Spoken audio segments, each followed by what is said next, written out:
ඉතින් ආයුබෝවන් හැමෝටම අද අපි පටන් ගමු මේ කළමනාකරණේ එහෙම නැත්නම් කළමනාකරුවන්ගේ භූමිකාවන් මොනවාද කියලා. දැන් කළමනාකරුවන්ගේ භූමිකාවන් කියලා කියපුවහම මෙතනදී කතා කරන්නේ කළමනාකරුවෙක් මේ ව්‍යාපාර සංවිධානයක සේවකයෙක් විදිහට සම්බන්ධ වෙලා මොන වගේ කාර්යභාරයක්ද මේ ආයතනය තුල සිද්ධ කරන්නේ කියන කාරණාව. එතකොට දැන් මේ කළමනාකරුවෙක්ට කළමනාකරණයේදී මේ ව්‍යාපාරයක ප්‍රධාන වශයෙන් මෙයා නිරූපණය කරන එහෙම නැත්නම් මේ කළමනාකරුවා භූමිකාවන් කියන්නේ දැන් අපි කියන්නේ දැන් භූමිකාවක් කියලා කියමු දැන් නාට්‍යයක නම් එයාගේ භූමිකාව කියලා කියපුවම එයාගේ චරිතයනේ. ඒතර මේ කළමනාකරුවාට දරුවනේ ව්‍යාපාරයක ඉන්නකොට එහෙම නැත්නම් ව්‍යාපාර සංවිධානයක කටයුතු කරනකොට විවිධාකාර වූ චරිත නිරූපණය කරන්න සිද්ධ වෙනවා. ඉතින් මේ දේවල් ප්‍රධාන කොටස් එහෙම නැත්නම් ප්‍රධාන වර්ග තුනකට වෙන් කරගන්නවා. ඒ ප්‍රධාන වර්ග තුන තමා අන්තර්පුද්ගල කාර්යයන්,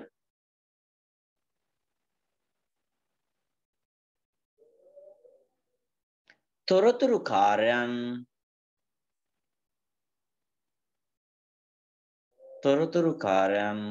සහ තීරණ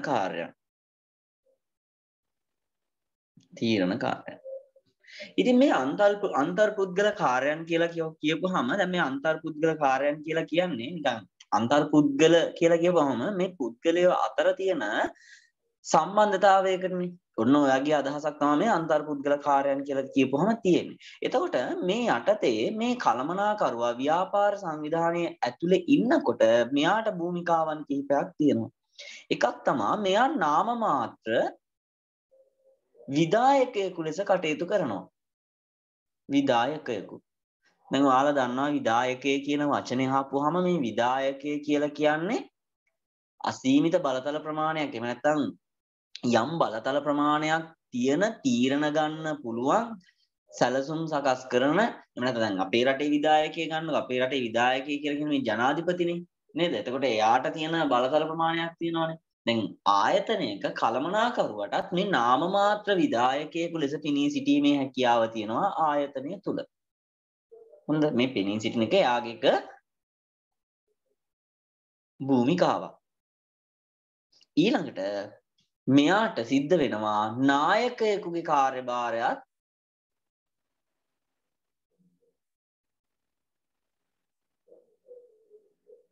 නායකකුගේ කාර්යභාරයත් ඉටු කරන්න. නායකයෙක් විදියට කටයුතු කරන්න වෙනවා. තමන්ගේ යටත් දැසිය වෙන්න පුළුවන්. එහෙම නැත්නම් තමන්ගේ යටත් සේවකයෝ දෙක ගමනක් යන්න සිද්ධ වෙනවා. යාළුව ලීඩ් කරන්න වෙනවා. යාළුවට නායකත්වය ආදර්ශයක් දෙන්න ඕන මේ කළමනාකරුවා වුණාම. එතකොට ඒක යාගේ භූමිකාව. ඊළඟට සහයෝගීතාවය ගොඩනගන්නෙක් ලෙස. සහයෝගීතාවය ගොඩනගන්නෙකු ලෙස. ඉතින් මේ සහයෝගීතාවය ගොඩනගන්නේ කියලා ගත්තාම දැන් මේ ආයතනය ඇතුලේ විවිධාකාර වූ පුද්ගලයන් ඉන්නවා. විවිධාකාර වූ පුද්ගලයන් ඉන්නවා. විවිධාකාර පවුල් වල තරාතිරම් වල පුද්ගලයෝ ඉන්නවා. එතකොට මේ අය එකම තැනක වැඩ කරත්. එතකොට මේ එකම තැනක මේගොල්ලෝ වැඩ කරද්දී එකම අරමුණක් කියලා කියන්නේ ආයතනයේ තියෙන යම්කිසි නිශ්චිත අරමුණක් උදෙසා තමයි මේ හැමෝම කටයුතු කරන්නේ. ඉතින් හැමෝම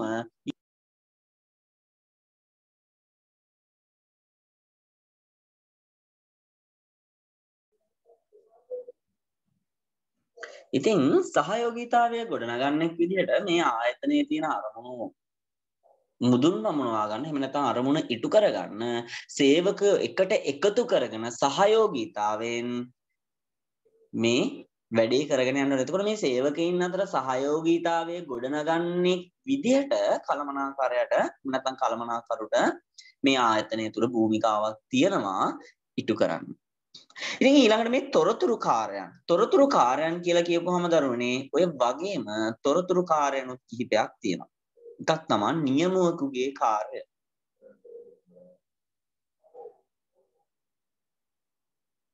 ඊළඟට තොරතුරු බෙදා හරින්නේ.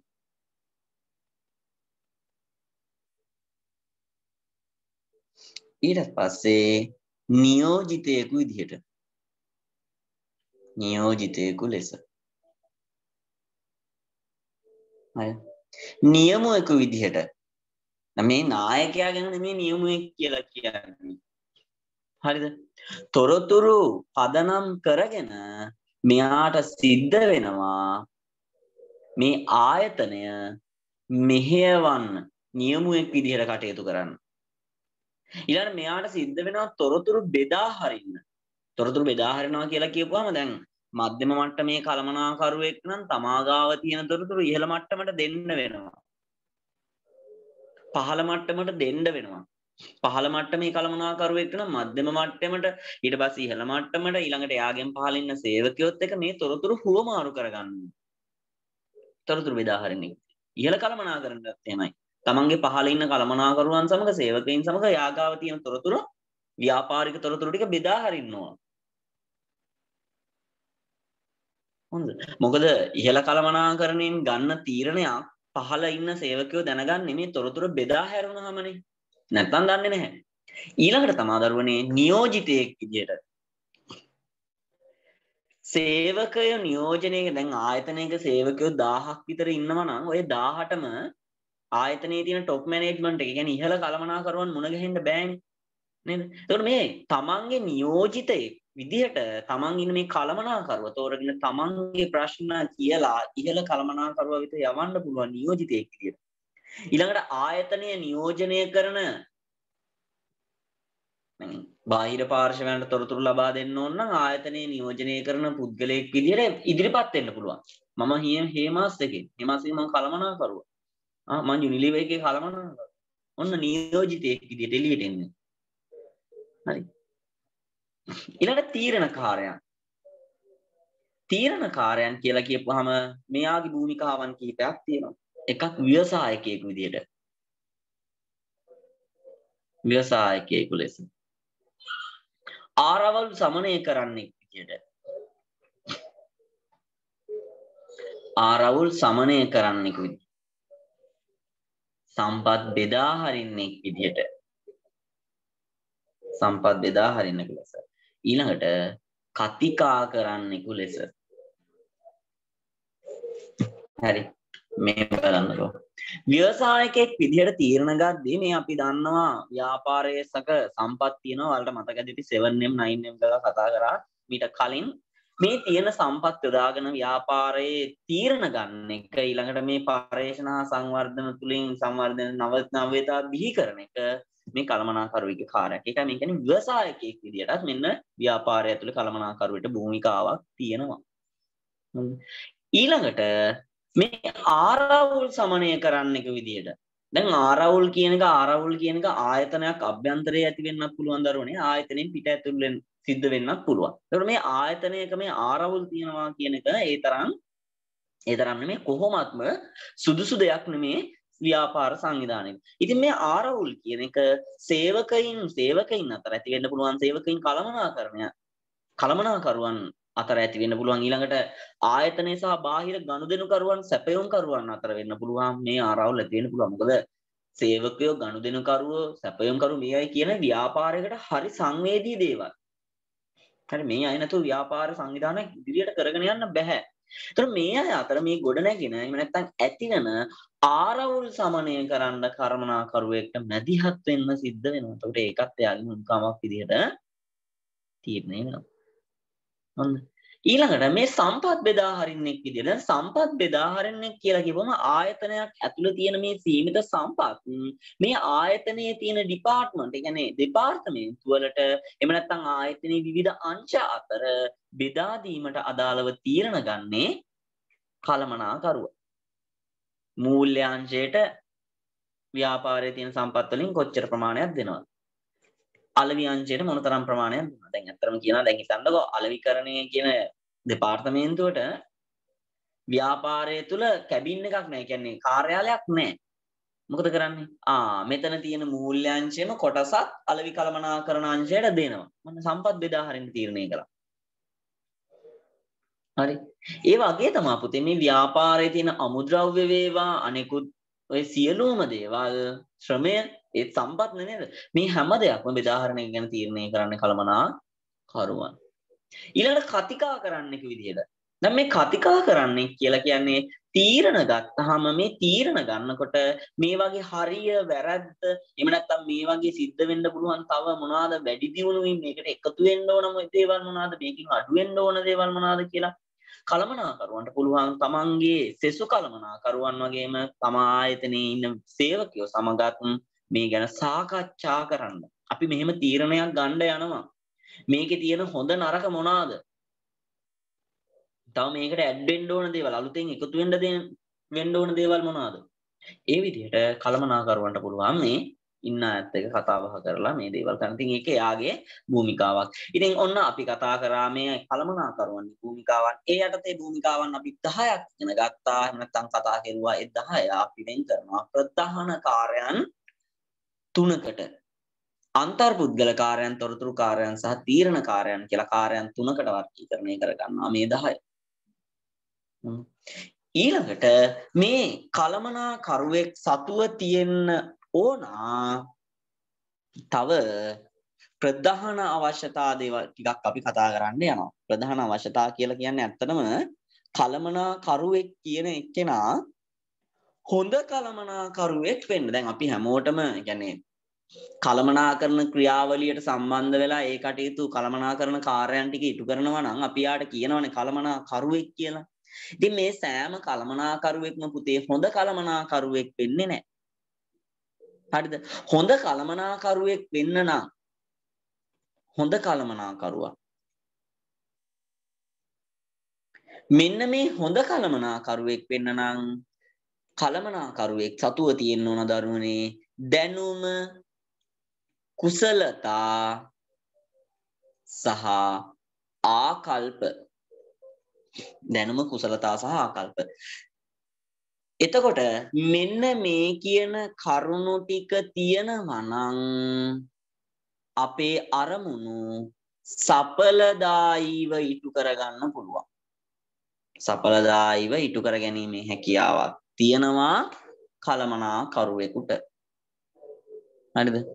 එතකොට දැන් මේ දැනුම කියලා කියන්නේ මේ කළමනාකරුවෙකුට තියෙන්න ඕන කියන දැනුම කියලා කියන්නේ තමන් කරන දේ ගැන මෙයාට විෂය දැනුමක් වගේම ප්‍රායෝගික දැනුමක් තියෙන්න ඕන. දැන් උදාහරණයක් විදිහට අලෙවි කළමනාකරුවෙක් නම් එයාට අලෙවි ශාස්ත්‍රයේ පිළිබඳ උපාධියක් තියෙනවා. අන්න බලන්නකො විශේෂ ශාස්ත්‍රය ගැන එයාට දැනුම තියෙනවා. එයාගේ ෆීල්ඩ් එක ගැන.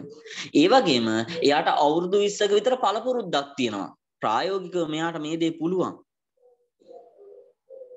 හරිද? එතකොට එයාට පුතේ මේ කාර්යයට අදාළ වගකීම් වලින් බැඳෙනවා එකම ඒ තියෙන කාර්යයන් වලට අදාළ සියලුම සාධක පිළිබඳව හොඳ අවබෝධයක් ගන්න පුළුවන්. හොඳ අවබෝධයක් ගන්න පුළුවන් කියලා කියන අපි කියන්නේ සමහර වෙලාවට මූ හැරෙනකොට මට කියන්න පුළුවන් කියලා. දැන් අලෙවි කළමනාකරුවටත් එහෙමයි. අවුරුදු කාලේ ළඟ එනකොට අලෙවි කළමනාකරුවා දන්නවා දැන් මිනිස්සු රෙදි ගන්න ලෑස්ති වෙලා ඉන්නේ. එහෙනම් අලුතෙන් ඩිසයින් ටිකක් අපි දාන්න ඕන වෙළඳපොළට. ඇඟලුම් කර්මාන්තයක නම් නිරත වෙලා ඉන්නේ අලෙවි කරුවා. ඒතර එයා දන්නවා මිනිස්සුන්ගේ හැසිරීම. එයා අවුරුදු ගානක පළපුරුද්දත් එක්ක. කියනවා වෙසක් කාලෙට ඔය සුදු ඇඳුම් ටිකක් ඩමිස් වලට අඳලා ඉස්සරහින් තියන්න. එතකොට මිනිස්සු එනවා පන්සල් යන්න ඕනේ නැති වුණත් අර ලස්සන ඇඳුමක් දැක්කම ඇවිල්ලා ඕක අරගෙන යනවා. අර අවුරුදු ගානක පළපුරුද්ද. මෙන්න මේ කියන දේ පුතේ මෙන්න මේ දැනුම කළමනාකරුවෙක්ට තියෙනවා. දැනුම විතරක් තිබ්බා කියලා බෑ.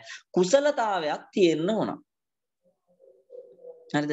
කුසලතාවය කියලා කියන්නේ අර තමාට අදාළ කාර්යයන් නිසි පරිදි කරන්න ඕන. ඒ කියන්නේ කරන්නම් වාලේ කරනවා නෙමෙයි. හරිද? يعني දැන් එයා අපේක්ෂිත ප්‍රතිඵලයක් තියෙනවා නම් හිතන්නකෝ අවුරුදු කාලේ ආයතනයේ පිරිවැටුම මිලියන 20ක් අප්‍රේල් මාසේ කොහොම හරි ගන්නවා.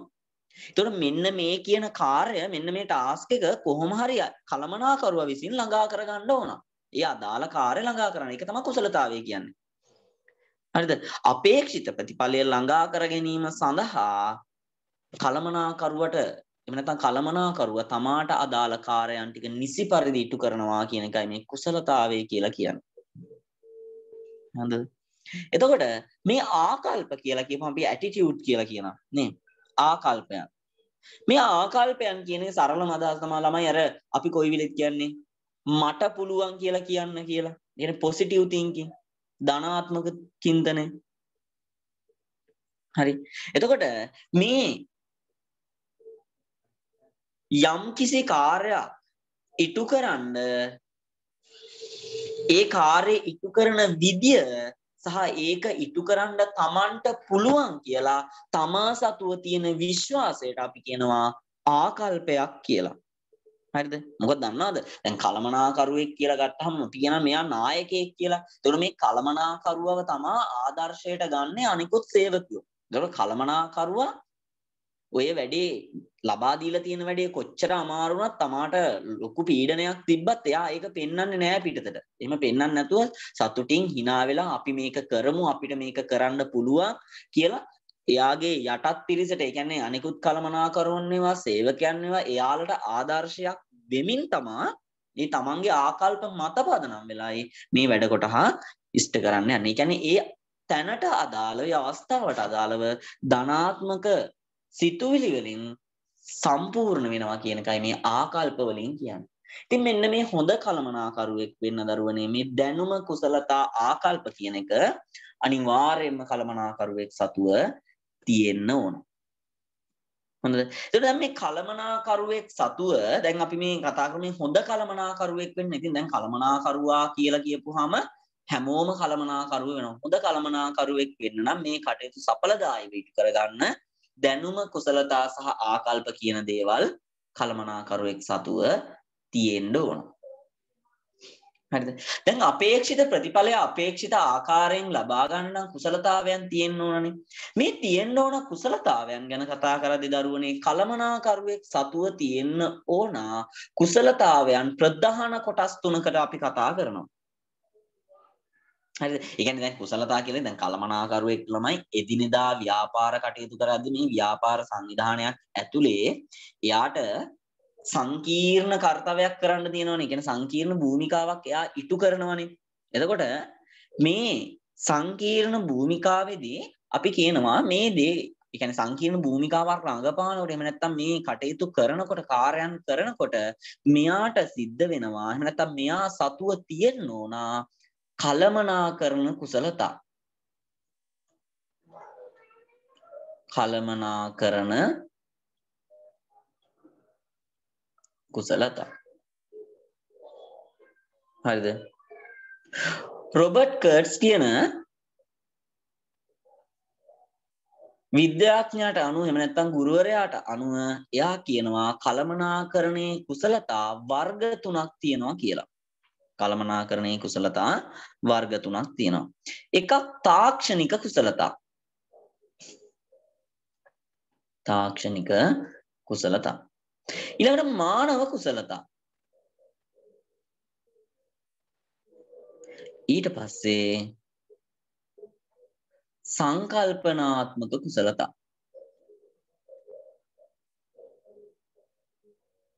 මෙන්න කුසලතා තුන.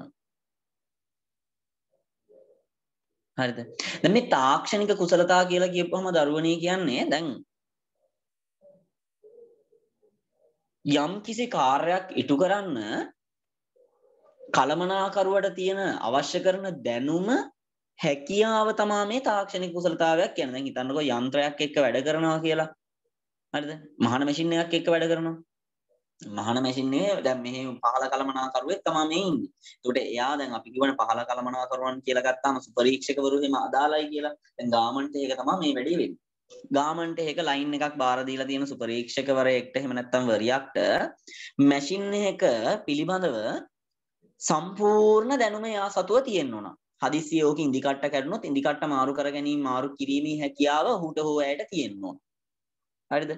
මැෂින් එකේ මොකක් හරි ප්‍රශ්නයක් આવොත් මේන්ටේන්ස් කතා කර කර වෙලා යනවට වඩා එයාටම ඒ කියන්නේ එයාලා එනකම් බලන් ඉන්නවට වඩා එවෙල මේකට මැදිහත් වෙලා මේ කලමනාකරුවට ඒ දේ කරන්න පුළුවන් නම් පුතේ යාගාව මේ තාක්ෂණික කුසලතාවයේ තියෙනවා. හරිද? ඉතින් මේ තාක්ෂණික කුසලතාවය කියන එක දරුවනේ මේක ප්‍රායෝගිකයි, ප්‍රැක්ටිකල්.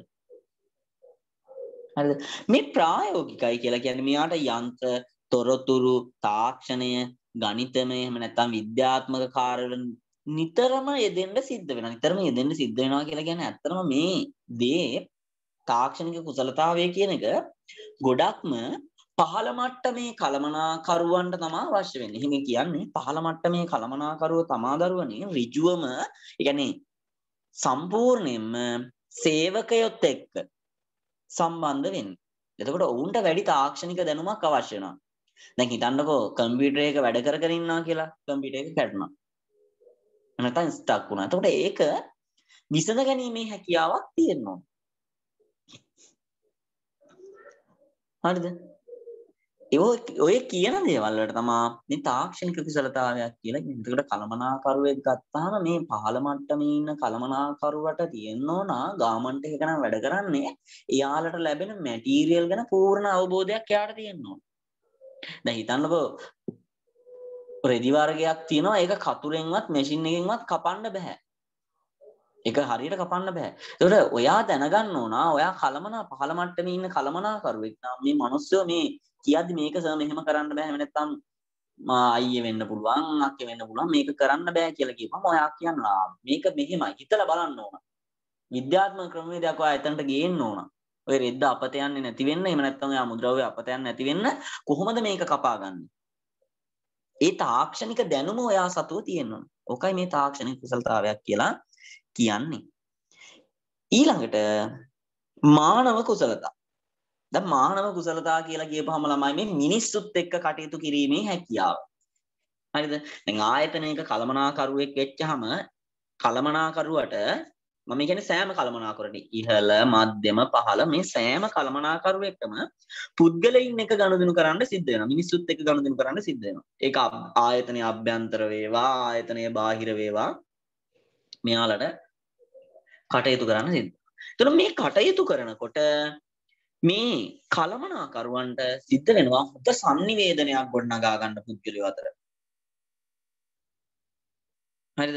ඊළඟ දැන් හිතන්නකෝ සමහර පුද්ගලයෝ දැන් ඔයාලම කියන්නේ ඌනම් කතා කරද්දිත් මට ගහන්න හිතෙනවා කියලා.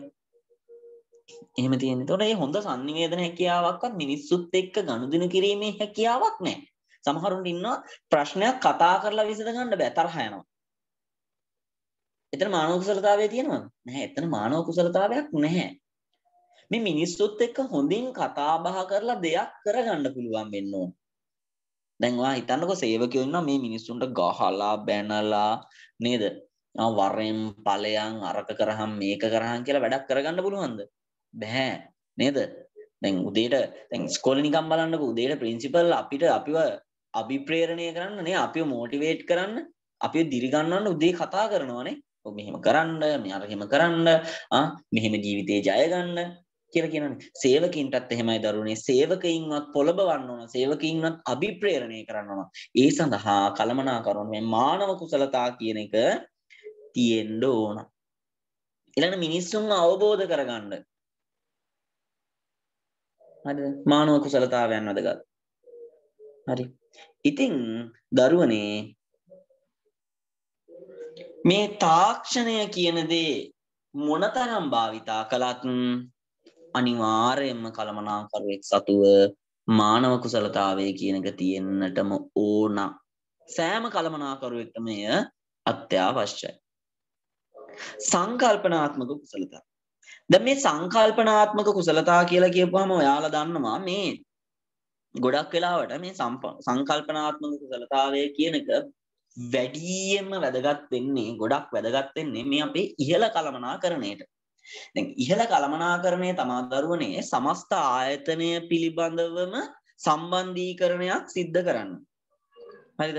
එතකොට මේ සමස්ත පද්ධතිය ගැනම දැක්මක් තියෙන්න නම් දැක්මක් ඇති කරගන්න මේ සංකල්පනාත්මක කුසලතාවය වැදගත් වෙනවා. ඇත්තටම මේ සංකල්පනාත්මක කුසලතාවය කියලා කියන්නේ ඉදිරිය ගැන හිතලා කටයුතු කරනවා කියන එක.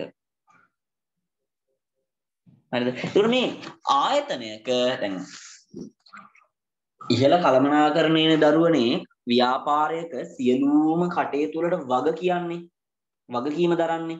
ඒකට එහෙම කරපුවාම මෙයාලා මේ අද ගන්න තීරණින්ද අනාගතයේ මොනවාද වෙන්නේ කියන එක ගැන යාලා හිතන්න ඕනේ. ඒකට ලොකුවට කියන්නේ අවුරුද්දක දෙයක නෙමෙයි අවුරුදු 5ක් 10ක් ඉස්සරහා දකින්න ඕන. හරි. මොකද සමස්ත ආයතනයම සම්බන්ධීකරණය කරන එක ඒකාබද්ධ කරන එක සිද්ධ කරන්නේ මේ සංකල්පනාත්මක කුසලතාවයන් එක්ක. ඒකට ඒ සඳහා අවශ්‍ය වෙනවා මේ.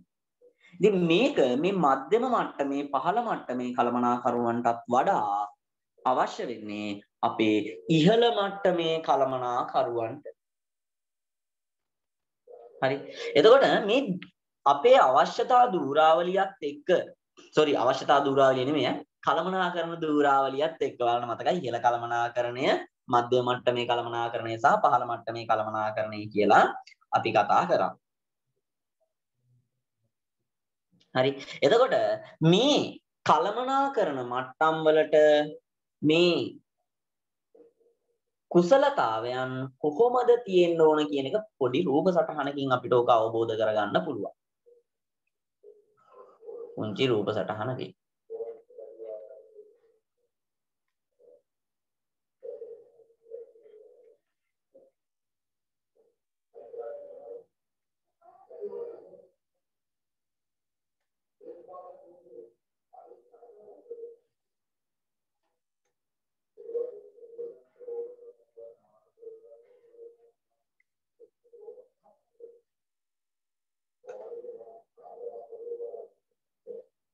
තාක්ෂණික කුසලතා.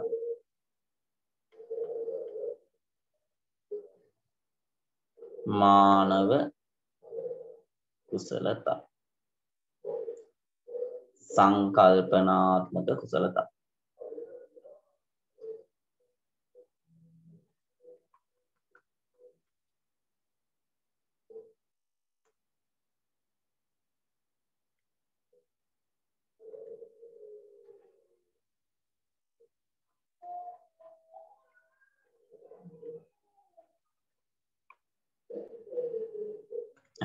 මේ ඉහළ කළමනාකරණය.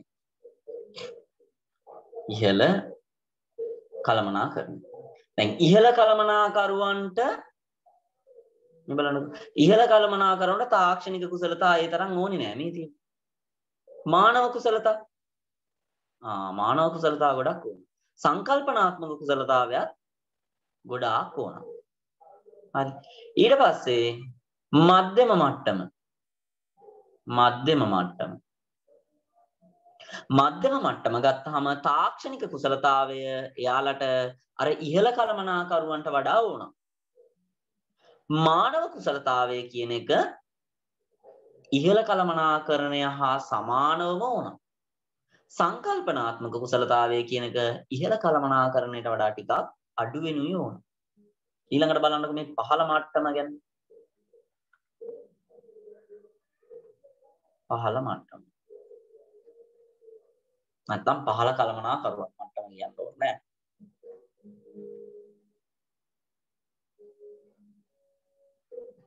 පහළ කළමනාකරුවන්.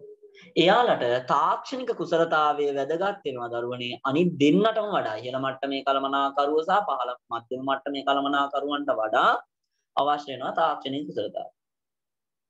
මානව කුසලතාවය කියන එක අර ඉහළ මට්ටමේ මධ්‍යම මට්ටමේ කළමනාකරුවන් හා සමානවම අවශ්‍ය වෙනවා.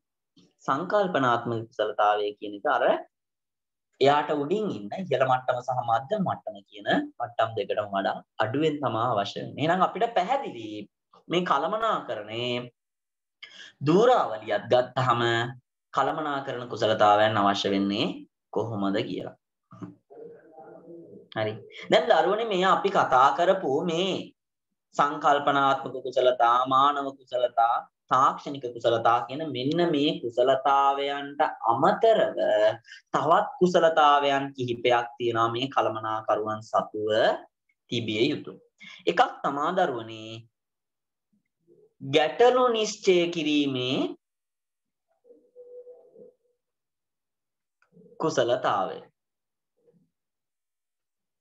හරිද? මේ ගැටලු නිශ්චය කිරීමේ කුසලතාවය කියලා කියන්නේ ඇති වෙන්න පුළුවන් ප්‍රශ්නයක් දරුවනේ කල්තියාම පුරෝකතනය කිරීමේ හැකියාවක් තියෙන්න ඕන. දැන් හිතන්නකෝ ආයතනය තමන්ගේ තිබ්බ දෙපාර්තමේන්තුවක් වහලා දාන්න තීරණය කෙරුවා කියලා. එතකොට මේ දෙපාර්තමේන්තුව වහලා දාන හින්දා ආයතනයට මොකද වෙන්නේ? ආයතනයේ සේවකයන්ට මොකද වෙන්නේ? එතකොට සේවකයෝ අනාගතයේ මොන වගේ හැසිරීමක් දක්වයිද? මේකෙන් සමාජයට මොන වගේ බලපෑමක් එල්ල වෙයිද? සමාජය මොන වගේ හැසිරෙයිද? හරි. ඕක කල්තියා පුරෝකතනය කිරීමේ හැකියාවක් තියෙන්න ඕන. හරියට නිකන් ડોක්ටර් කෙනෙක් රෝගියාගේ රෝග ලක්ෂණ ටික හඳුනාගෙන බෙහෙත් දීලා අනාගතයේ මොකද වෙන්නේ කියලා කියනවනේ. මෙයාට සති දෙකකින් මේ වගේ රෝග ලක්ෂණ මතුවෙනවා. ඊට පස්සේ තව සතියක් ගියාම මේ විදිහට මෙයා හැසිරෙනවා. ඊට පස්සේ මෙන්න තව මාසෙකින් විතර මෙයා නෝමලි වෙනවා. තව මාසෙකමාරකින් මෙයාට හොඳ වෙනවා. අන්න ඒ වගේ. කලමනාකරුවටත් තියෙන්න ඕන හැකියාවක් මේ අනාගතේ ඇති වෙයි කියලා හිතනදී මේ විදිහට හැසිරෙයි කියන එක නිශ්චය කිරීමේ හැකියාව. ගැටලු නිශ්චය කරන්න පුළුවන් වෙන්න ඕන. හරි. ඒ කියන්නේ යම් දෙයක් ආයතනය තුල සිද්ධ වුණාම යම් දෙයක් කියන පුතේ මොනාම හරි දෙයක් අලුත් සැලසුමක් වෙන්න පුළුවන්, අලුතෙන් සේවකයෙක් බදව ගත්ත වෙන්න පුළුවන්, නැත්නම් සේවකයින්ට උසස් වීමක් දුන්නා වෙන්න පුළුවන්. මේ දේ නිසා අනාගතයේ මොන වගේ දෙයක් සිද්ධ වෙයිද කියන කාරණාව නිශ්චය කිරීමේ හැකියාවක් තියෙනවා. හරි. අනිත් දේ දරුවනේ sannivedana කුසලතා. sannivedana කුසලතා. මේ sannivedana කුසලතාවය කියලා කියන්නේ ආයතනයේ කලමනාකරුවන්ට අනිකුත් පාර්ශවයන් අතර මේ අදහස් වමාරු කර ගැනීමේ හැකියාවක් තියෙන්න ඕනේ. අදහස් වමාරු කර ගන්නවා කියලා කියපුවාම දැන් මේ මම කියන දේවල් ඔයාලට පැහැදිලිනේ නේද? දැන් මට ගොතයක් තියෙනවා නම් මට මොසයක් තියෙනවා නම් ඒ කියන්නේ මොසේ කියලා කියන වචන හරියට උච්චාරණය කරන්න බෑ. එහෙම නැත්නම් ගොතේ වචන පැටලෙනවා. එහෙම තියෙනවා නම් මම කියන දේ ඵලදායීව නැත්නම් සඵලදායීව ඒ දේ කාර්යක්ෂමව දෙන්න පුළුවන් මට. බෑනේ මම කියන කිසිම දෙයක් පැහැදිලි නෑ. මම කියන දෙයක් ඇහෙන්නේ නෑ. මම කියන දේවල් ටික තේරුම් ගන්න බෑ. එහෙම බෑනේ. කියන්න තියෙන දේ හරි ලස්සනට ඒ දේ කියන්න ඕන කලමනාකරුවෙක් වෙච්චාම. මිනිස්සෙක් ආකර්ෂණය වෙන විදිහට. හරිද? එතකොට මේ කලමනාකරුවන්ට සිද්ධ වෙනවා. කියන්නේ මොන කුණුහරුප බයිලාවක් හරි කමන්නේ සේවකයින්ට සිත් ඇද ගන්නා විදිහට ඔවුන් කටයුතු සිද්ධ කරන්න අභිප්‍රේරණය වෙන විදිහට වචන වලින් ඒක දෙන්න ඕන sannivedanaya කරන්න ඕන. ඉතින් මේ හැකියාව කලමනාකරුවන්ට තියෙන්න ඕන. දැන් බලන්නකෝ දේශපාලන වේදිකාව අමු බොරුනේ කියන්නේ නේද? අමු බොරු කිව්වට ඔය අහගෙන ඉන්න මිනිස්සු විසිල් ගහලා උඩ පැනලා කුඩි ගහලා කෑ ගහනවා නේද? අන්තිමට ජය වේවත් කියනවා. බලන්නකෝ sannivedanaya. ඇත්තක් බොරුවක් කරනවනේ. ඇත්තක් බොරුවක් කරනවා. බොරුව ඇත්ත කරනවා. ඉතින් පිළිගන්නවා. කලමනාකරුවන්ටත් මෙන්න මේ හැකියාව තියෙනවා. තියෙන්න ඕන. හරිද? හොඳ sannivedana කුසලතාවයක් තියෙනවා. එහෙම නැතුව දැන් ඔය සමහරව ඉන්නේ ගහ ගන්න වගේ කතා කරන්නේ. එහෙම නෙමෙයි. හොඳට කතා කරන්නේ. දැන් ඔයාලා කතා කරලා ඉතින් කස්ටමර් කෙයා කතා කරලා ඉතින් ඔයාලගේ ෆෝන් වලින් බලන්නකෝ අපි මොනතරම් ප්‍රශ්නයක් තිබිලා අපි කෑ ගැහුවත් එයාලා හරි නිමුණු ස්වරූපයෙන් කතා කරනවා. ඉතින් බයින්ඩ් හිතෙන්නේ නැහැ නේද මිනිස්සුන්ට? මහත්තයා මොකද්ද ප්‍රශ්නේ? ඕක අපි විසඳලා දෙන්න බලන්න. තව පාරක් කතා කරලා බලන්න. මේ ගැටලුව විසඳුනේ නැත්නම් එයාලා හරි ලස්සනට කතා කරනවානේ. ඒ වගේ ළමයි මේ කලමනාකරුවෙක්ටත් මෙන්න මේ sannivedana කුසලතාවයේ තියෙන ඕන.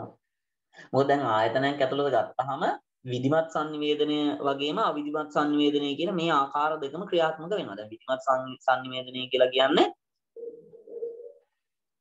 මීටින් ගන්නවා, දැන්වීම් පුවරුවල පළ කරනවා, ශබ්ද විකාශන යන්ත්‍ර වලින් කියනවා, නේද? පත්තරවල දානවා, ඔය වගේ විදිහට sannivedanය සිද්ධ වෙනවා. හරි. ඒ වගේම තමයි ආයතන ඇතුලේ ළමයි කටකතා ඕපදූපත් පැතිරිලා යනවා. මොකද කටකතා ඕපදූප කියලා කියවල ළමයි ඔය හැම දෙයක්ම බොරු නෙමෙයිනේ. අර කතාවටත් කියන්නේ ගින්නක් නැතුව දුමක් නගින්නේ නැහැ කියලා. ඒකට කලමනාකරුව දැනගන්න ඕන මේ අවිධිමත් sannivedanයම ලබා ගන්න ඕන දේවල් ටික. කියන්නේ ඒකේනොත් මේ තියෙන තොරතුරු නිර්වද්‍යතාවය වටහා ගන්න ඔය දේවලුත් අදාළ කරගන්න ඕන. ඒකට මේ හොඳ sannivedana කුසලතාවයක් කියන එක මම ආයෙත් කියනවා. කලමනාකරුවේ සතුව තිබිය යුතු කුසලතාවයක් කියන sannivedana හැකියාව කියන. ඊළඟට තීරණ ගැනීමේ හැකියාව.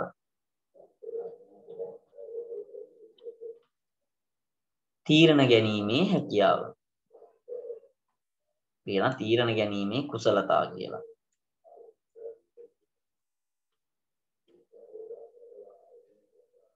හරිද? පුතේ හොඳ කලමනාකරුවෙකුට හොඳ තීරණ ගැනීමේ හැකියාවක් තියෙන්න ඕන. නම් අපි හොඳ කලමනාකරුවෙක්ට කියනවා ළමයි සඵලදායී කලමනාකරුවෙක් කියලා. එතකොට මේ කලමනාකරුවට තීරණ ගන්න පුළුවන් වෙනවා කියලා කියන්නේ දැන් අවස්ථානුකූලව තීරණ ගැනීමේ හැකියාවක් තියෙන්න ඕන. හරි. දැන් ඔයාලා නිකන් හිතන්නකෝ ඔයා ක්‍රිකට් කෙනෙක් කියලා. හවස ළමයි ටික තියාගන්න. හවස ළමයි ටික තියාගත්තාම ඔන්න ග්‍රවුන්ඩ් එකේ තමයි ඔයාලා ඉන්නේ. ග්‍රවුන්ඩ් එකේ ඔය ස්පෝර්ට් මීට් කාලේ ඔන්න පෝලිං කරලා දැන් ඔයාලව තියෙනවා. හරිද? ඔයාලා මොසාරම හරි මොකක් හරි දෙයකට ඔයාලව පුරුදු කරනවා. එද්දි එකපාරටම වහිනවා. ඔයාලා PT මාස්ටර් එහෙම නැත්නම් ඔයාලා ක්‍රීඩා භාර ගුරුවරයා කිව්වා මේ ඉන්න කට්ටිය කාවත් නිවාස වලටවත් පැවිලියන් එකටවත් යවන්න එපා කියලා. දැන් මේ වැහැගෙන එන්නේ. ඔයා ශිෂ්‍ය නායකයෙක් විදිහට තීරණයක් ගන්න ඕන මේ ළමයි මෙතනම තියා ගන්නවද වැස්සාවත් එහෙම නැත්නම් මෙයාලා පැවිලියන් එකට යවනවා. ගුරුවරයාගෙන් අහන්න ඕනේ. එතකොට එතනදී ඍජු තීරණයක් ගන්න ඕන. මම මෙයාලා පැවිලියන් එකට යවනවා. එතනින් එහාට එන ප්‍රශ්න වලට මම මුහුණ දෙනවා. කලමනාකරුවෙකුත් එහෙමයි දරුවනේ. අවස්ථානුකූලව තීරණ ගැනීමේ හැකියාවක් තියෙන්න ඕන. හොඳයි. හිතන්නකෝ මැෂින් එකකට මිනිස්සෙක්ගේ අතක් අහු වුණා කියලා. එතකොට එයා තීරණය කරන්න ඕන මිනිස්සයාගේ අතද ජීවිතේ බේර ගන්නවද එහෙම නැත්නම් මැෂින් එක බේර ගන්නවද? කලමනාකරුවා තීරණය කරන්න ඕනේ මම මැෂින් එක කඩලා හරි මගේ සේවකයව බේර ගන්න. හරි. එතකොට මේ ගැටලුවක් ඇති වුනහම ඒක අවස්ථානුකූලව හඳුනා ගන්න ඕන දරුවනේ. ඒ හඳුනාගෙන ඒකට අදාළව ගැටලුව විසඳන්න නිවැරදි තීරණ ගන්න ඕන. නිවැරදි තීරණ ගන්න ඕන. ඔන්න ඔය නිවැරදි තීරණ ගැනීමේ හැකියාවට තමයි අපි කියන්නේ මේ හොඳ කලමනාකරුවෙක් මේ තීරණ ගැනීමේ කුසලතාවයක් තිබිය යුතුයි කියලා. හරි. ඊළඟ කුසලතාවය තමයි කාල කලමනාකරණය.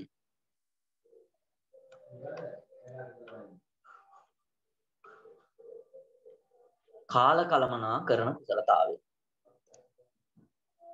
හරි. එතකොට මේ වැඩ පරිසරයක් ඇතුලේ කටයුතු කරනකොට දැන් වැඩ පරිසරයක් කියලා කියන්නේ අපි ආයතනය තුල කටයුතු කරද්දී සාමාන්‍යයෙන් පැයටක් අපිට වැඩ කරන්න වෙනවා. පැයට සමහර විට ඕක පැය 14 12 16 වෙනවලු ඇති. සාමාන්‍යයෙන් තියෙනවා. හරිද? එතකොට මෙහෙම තියෙනකොට දරුවනේ අපිට දීලා තියෙන ටාස්ක් එක එහෙම නැත්නම් අපිට දීලා තියෙන කාර්යයන් නිශ්චිත කාලයක් තුල ඉටු කර ගැනීම ඉතාමත් වැදගත්. ඒක තමයි දරුවනේ අපි කාලච්ඡේද වලට අදාළව අරමුණු කෙටි කාලින අරමුණු පිහිටුවා ගන්න. හරිද? එතකොට මේ තියෙන මේ වැඩ පරිසරය ඇතුලේ තියෙන මෙන්න මේ කෙටි කාලය තුල තමන්ට ලබලා දීලා තියෙන කාර්යයන් මනා ලෙස ඉටු කරන එකට තමයි කියන්නේ මේ කාල කලමනාකරණය කියලා. හරිද? ගොඩක් වෙලාවට මේ කාල කලමනාකරණයේදී දක්නට ලැබෙන දෙයක් තමයි පුතේ වැඩ ප්‍රමුඛතාවය කියලා කියන්නේ. වැඩ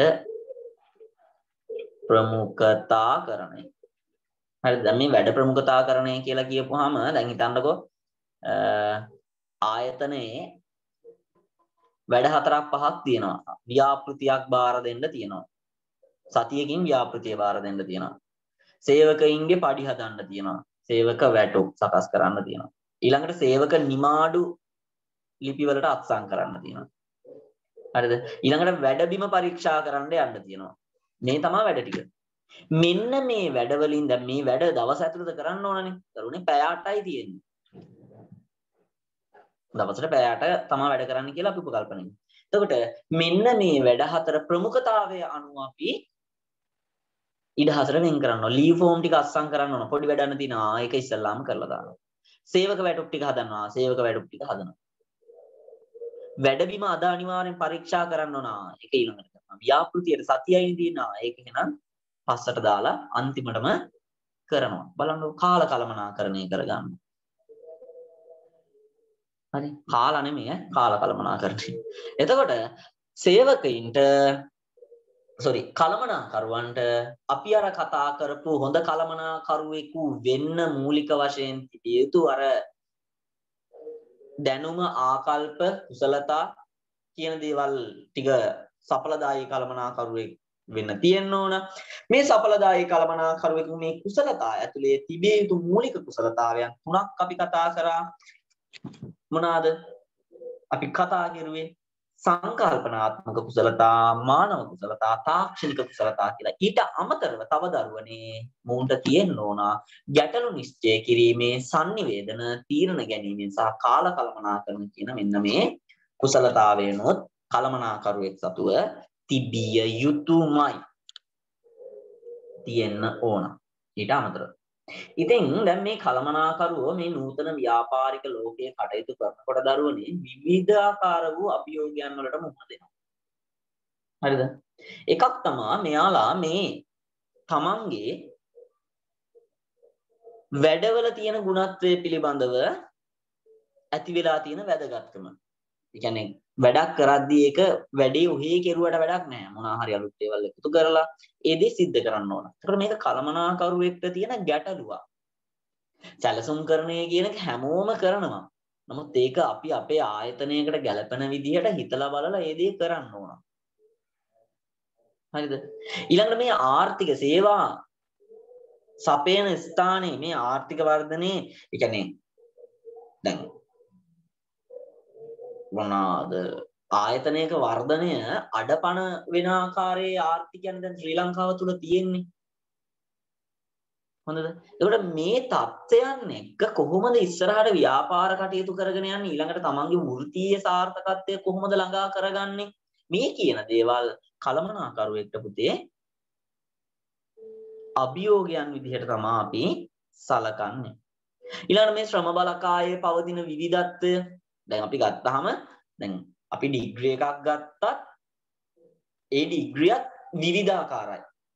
දැන් එකම ඩිග්‍රිය තිබ්බත් එයාලට තියෙන ප්‍රායෝගික දැනුම, පළපුරුද්ද, හැකියාව ඒ දේවල් විවිධාකාරයි. ඉතින් මේ තියෙන දේවලුත් එක්ක දැන් සේවකයෝ ගත්තාමත් එහෙමයි.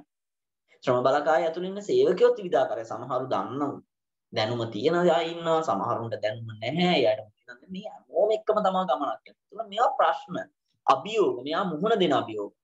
ඊළඟට ව්‍යාපාර ආචාර ධර්ම ඔය කියන දේවල් තියෙනවා. ඊළඟට සමාජ වගකීම් කියන දේවල් ඉටු කරන්න ඕන. ඒවට අවශ්‍ය කරන කටයුතු සම්පාදනය කරන්න ඕන, ක්‍රියාත්මක කරන්න ඕන කළමනාකරුවෝ. එතකොට මේ දේවල් කළමනාකරුවෙක් ගත්තාම මේ කළමනාකරුවට මේ ව්‍යාපාර ලෝකයේ තුල තියෙන විවිධාකාර අභියෝගයන්, එයා මුහුණ දෙන අභියෝගයන් තමයි මේ තියෙන්නේ. ඔයාලට මතක ඇති අපි කතා කළා මේ කළමනාකරණයේ විකාශනයේ මීට කලින්. කළමනාකරණයේ විකාශනය අපි මීට කලින් කතා කරලා තියෙනවා. හොඳ. ඒකට අදාළව සටහනක් මම ඔයාලට ආයෙත් දාන්නම්. ඔයාලට ඒ සටහන මැදිව මම කලින් කියන සටහන නිකන් මැදිව වගේ නම් මම තව සටහනක් දෙන්නම් කිව්වා වගේ මට චූටි මතකයක් තියෙනවා. ඒට අදාළව පොඩි සටහනක් මම ඔයාලට දෙන්නම්.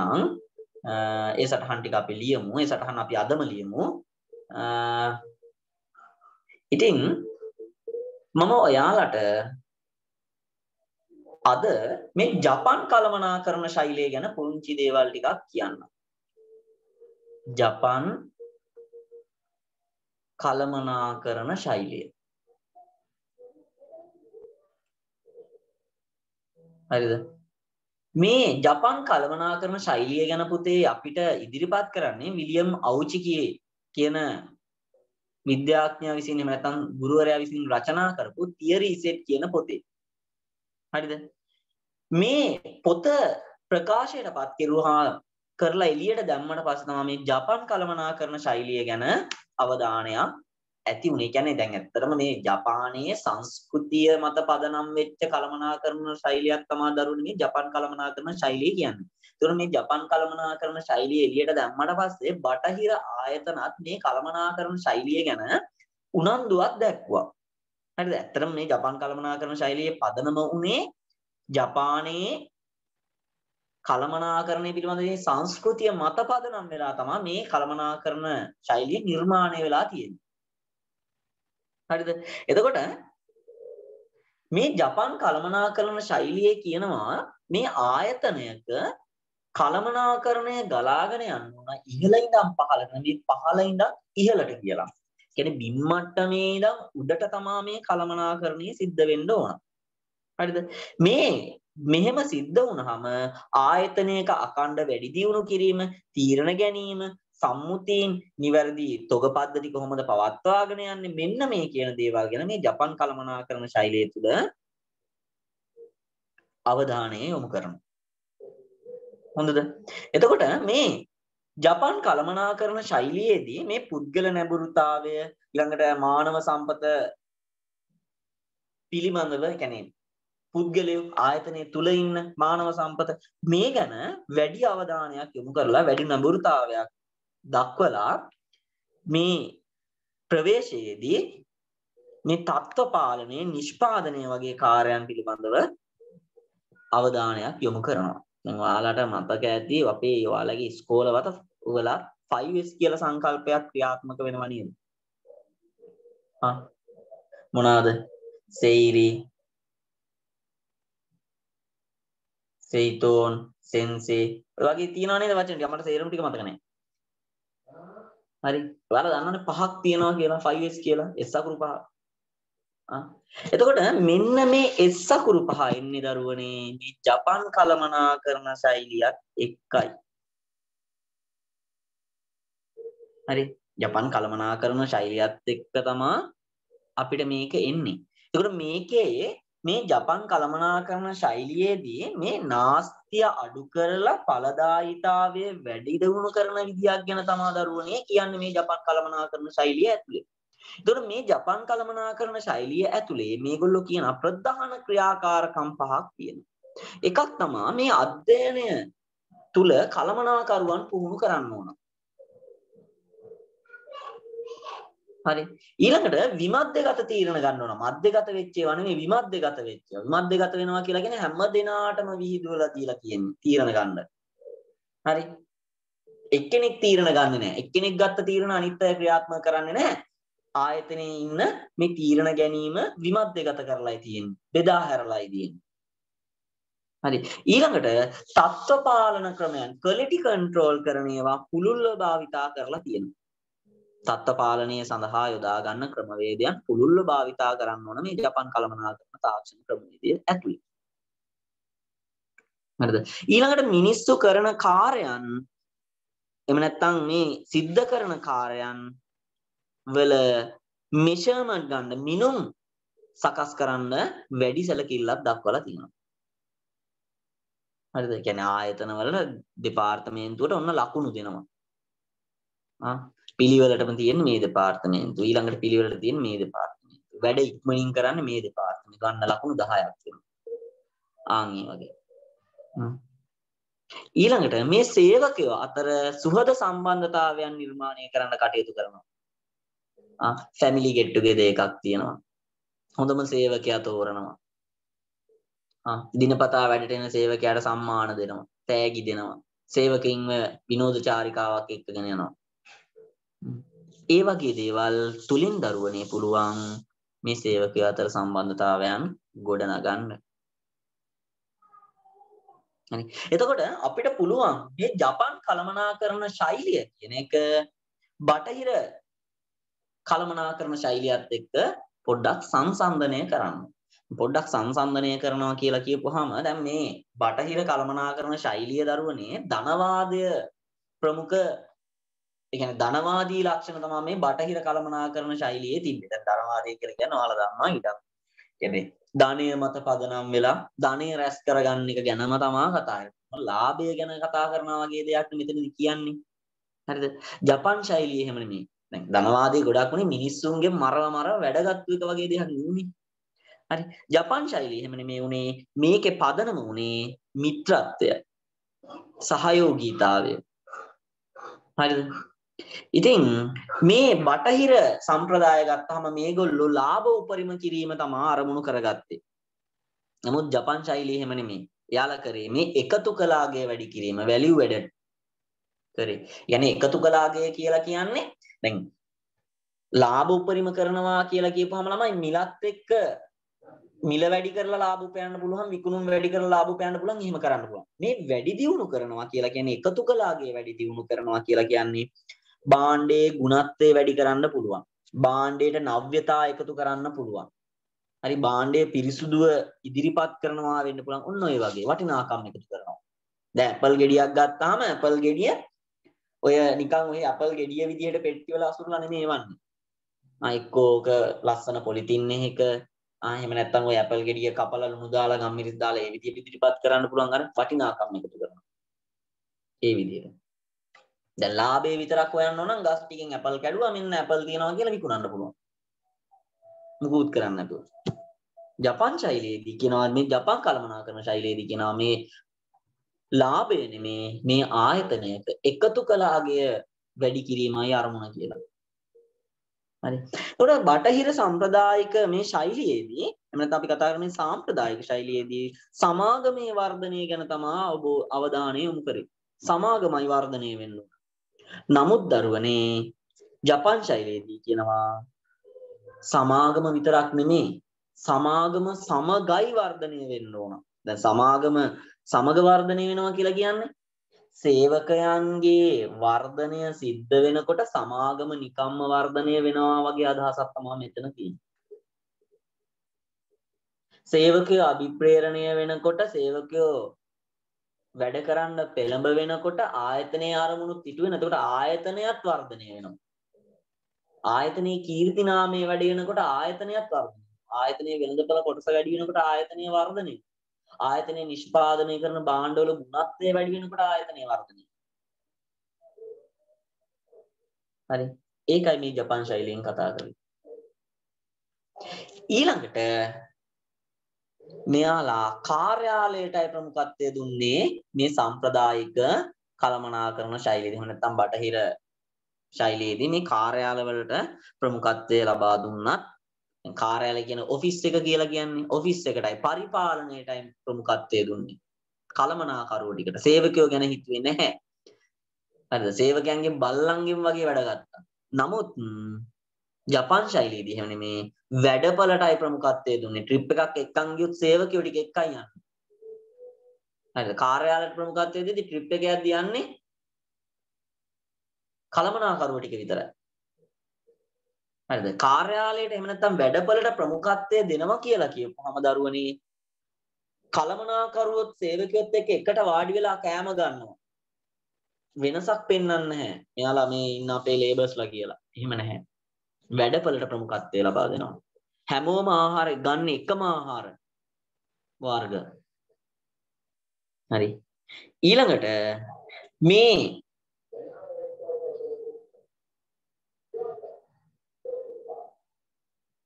බටහිර සම්ප්‍රදායික ශෛලියේදී ඔය වගේ ගොඩක් වෙනස්කම් අපිට දක්නට පුළුවන් මේ වගේ සංසන්දනය කරන. කියන්නේ දැන් බටහිර ශෛලිය ගත්තාම ළමයි මේ තොරතුරු තීරණ ගලාගෙන යන්නේ ඉහළ ඉඳන් පහළට. නමුත් ජපාන් කළමනාකරන ශෛලියේදී එහෙම නෙමේ පහළ ඉඳන් ඉහළට තමයි මේ දේ ගලාගෙන යන්නේ. ඊළඟට සාමාන්‍යයෙන් අපි මොනවාද බටහිර කළමනාකරන ශෛලියේදී නව්‍යතා ගැන තමයි අවධානය යොමු කරන්නේ.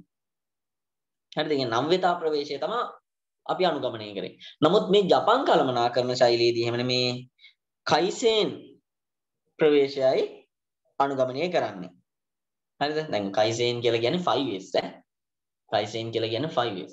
5S ක්‍රමය තමයි අනුගමනය කරන්නේ. හරිද? ඊළඟට මේ මොනවාද බටහිර කළමනාකරන ශෛලියේදී සාමාන්‍යයෙන් විශේෂඥ න්‍යායන් භාවිතා කරා. විශේෂඥ න්‍යායන් කියලා කියන්නේ ලොකු දැනුමක් තියෙන අයත් එක්ක එකතු වෙලා ගන්න තීරණත් එක්ක ඒවා පහළ ඉන්න අයගෙන් කොහොම හරි වැඩ අරගෙන ඒ වගේ දෙයක් තිබ්බේ. වැඩ ගන්න දෙයක්. හරි. නමුත් ජපාන් ශෛලිය එහෙම නෙමේ හැම පුද්ගලයෙක්ගේම හැකියාවන් උපයෝගී කරගෙන තමයි මේ සංවිධාන කටයුතු ඉදිරියට අරගෙන ගියේ. හරි. ඒ කියන්නේ වැඩබිමේ වැඩක් කරනවා නම් හැමෝගෙම අදහස් ලබා ගන්න. එක්කෙනෙක් කියන දේ නෙමෙයි. හරි.